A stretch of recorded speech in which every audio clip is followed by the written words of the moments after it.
Another amazing day, another amazing video.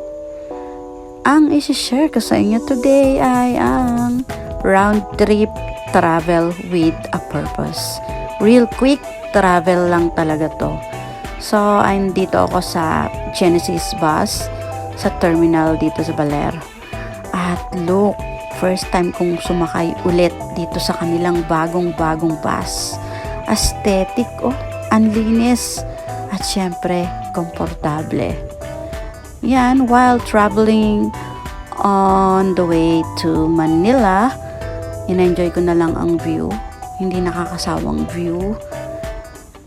At syempre, may mga na-discover ako dito sa loob ng bus. Tada! Meron siyang charging port. O, diba?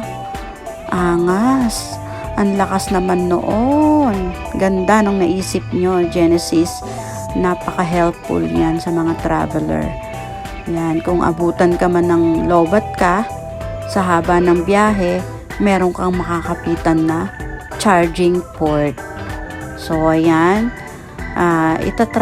Tinry ko naman yan at working well ang charging port. So, sa bus stop, syempre, medyo nahihilo ako kaya malapit naman na mag-lunch, kumain ako ng lunch. Sinampalukang manok.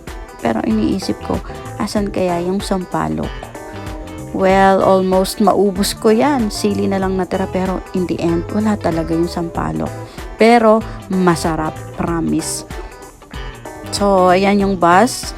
Habang hinihintay yung ibang passenger na matapos kumain, yan, video-video ako kasi first time ko ulit sumakay sa Genesis bus. Yun. At travel tayo ulit.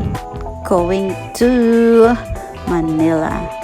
So, kinat ko na ang aking mga travel at nag-focus ako sa aking goal on the day.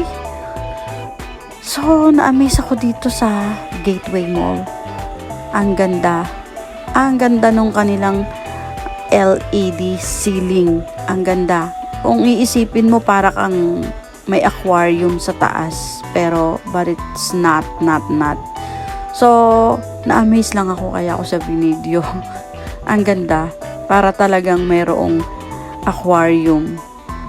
Well, nag-ikot-ikot pa ako dyan, bumili ng kung ano-ano, kumain ng dinner, and syempre, go back to the terminal and ganap na 11:30 or bago mag-12, travel na ulit. Same bus pa rin talaga sa Genesis bus. So, yan, komportable. And I think, tulog na naman ako the whole time ng biyahe. So, yan lang. Salamat. Have an amazing day.